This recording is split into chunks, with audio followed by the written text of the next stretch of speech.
विजेते त्याचप्रमाणे कविवर्य, नाटककार म्हणून ज्यांची महाराष्ट्रामध्ये ख्याती आहे असे कवी श्रेष्ठ श्री वि.वा. शिरवाडकर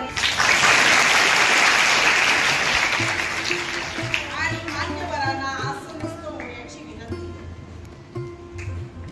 त्याचबरोबर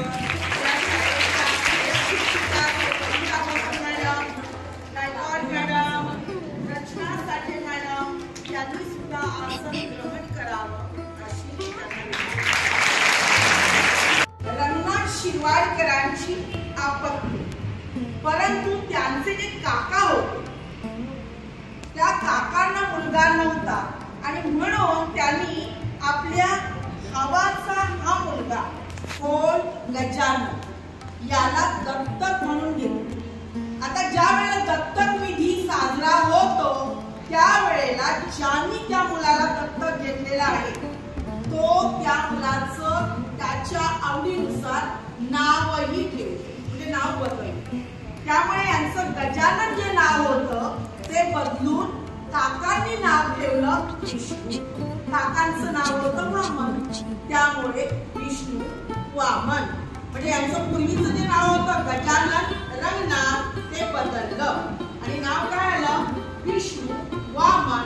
आणि काकाच असल्यामुळे आडनाव शिरवाडकर, त्यामुळे यांचं नाव झालं विष्णू वामन शिरवाडकर. नाशिक मध्ये त्यांचं प्राथमिक असं चालू केलं. विद्यार्थी मैत्रिणींनो, त्याबरोबर त्यांचा जो अभ्यास होता तो अभ्यास सुद्धा ते व्यवस्थित पूर्ण करीत होते. आणि हा कविता लेखनाचा छंद सुद्धा त्यांचा व्यवस्थित चालू होता. पुढे त्यांना असं वाटायला लागलं त्यांची एक धाकटी बहीण कुसुम, तिच्यावर या साई भावंडांचं अतिशय प्रेम. तर त्यांनी मग पुढे लेखन जसं चालू ठेवलं तसं लेखन झाल्यानंतर आपण काही लिहिल्यानंतर खाली आपण आपलं नाव लिहितो.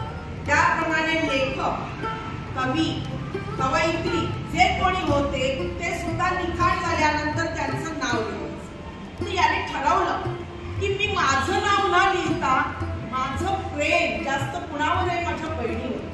म्हणून त्यांनी बहिणीचं नाव टाकायला सुरुवात केली आणि लिखाण झाल्यानंतर ते लिहायचे कुसुमाग्रज. कुसुमाग्रज हा संधियुक्त शब्द आहे. कुसुम अधिक अग्रज, अग्रज म्हणजे मोठा, कुसुमेचा मोठा म्हणजे कुसुमेचा मोठा भाऊ या नावाने त्यांचं लेखन चालू झालं.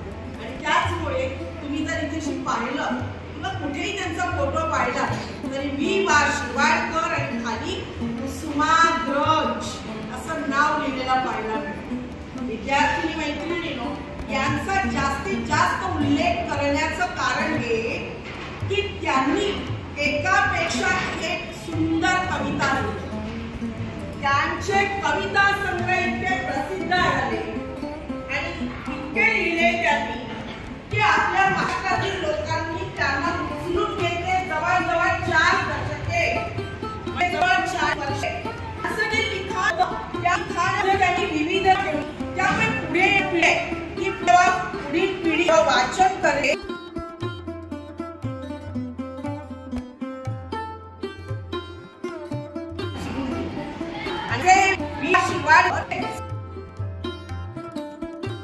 तुकोबांचे एक अभंग जेव्हा वाचा तेव्हा अंग शहारू.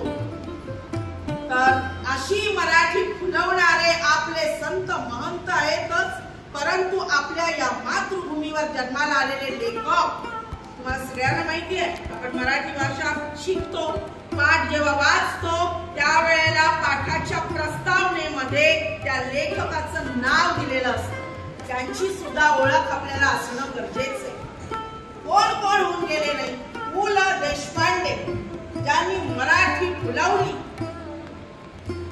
माडगुळकर, त्याच्यानंतर वपू काळे, त्याच्यानंतर गदिमा, वि.वा. शिरवाडकर आहेतच एकापेक्षा एक, शांताबाई, त्याच्यानंतर होऊन गेलेले अनेक लेखक तुमच्या जिभेवर आहेत.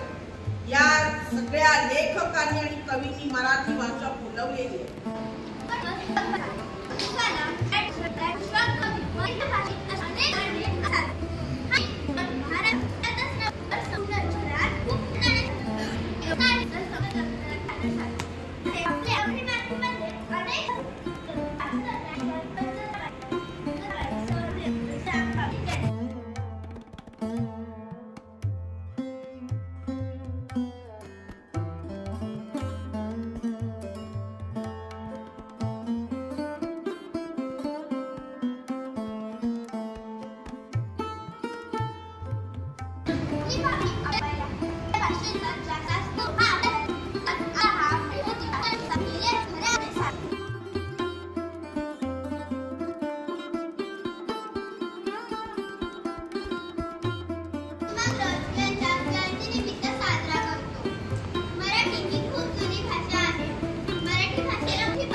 एखाद्या पद्याचं एखाद्या कवितेचं ज्या वेळेला आपण रसविश्लेषण करायला जातो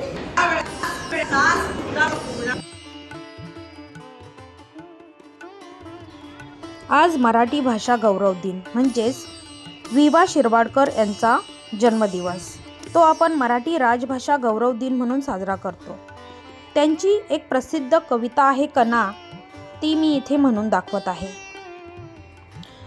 ओळखलत का सर मला, पावसात आला कोणी, कपडे होते करदमलेले, केसावरती पाणी, क्षणभर बसला नंतर हसला, बोलला वरती पाहून, गंगामाई पाहुणी आली, गेली घरट्यात राहून, माहेर वाशिन पोरीसारखी चार भिंतीत नाचली, मोकळ्या हाती जाईल कशी, बायको मात्र वाचली, भिंत खसली चूल विजली, होते नव्हते नेले, प्रसाद म्हणून पापण्यांवरती पाणी तेवढे ठेवले, कारभारणीला घेऊन संगे सर आता लढतो आहे, पडकी भिंत बांधतो आहे, चिखलगाळ काढतो आहे, खिशाकडे हात जाताच हसत हसत उठला, पैसे नकोच सर मला, जरा एकटेपणा वाटला, मोडून पडला संसार तरी मोडला नाही कणा, पाठीवरती हात ठेवून फक्त लढ म्हणा, पाठीवरती हात ठेवून फक्त लढ म्हणा.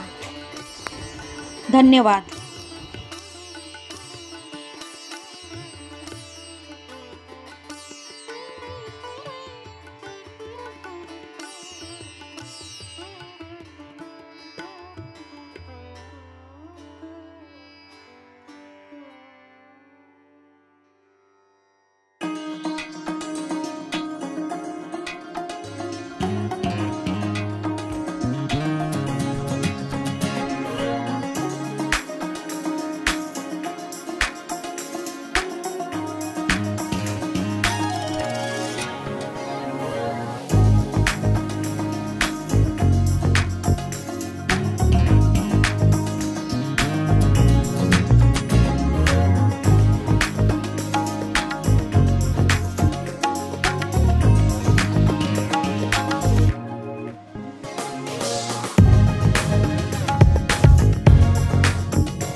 मराठी भाषा गौरव दिनानिमित्त आमच्या शाळेतील 5वी ड च्या विद्यार्थिनींनी एक सुंदर नाटिका सादरीकरण केलेले आहे, त्याचा तुम्ही आस्वाद घ्यावा।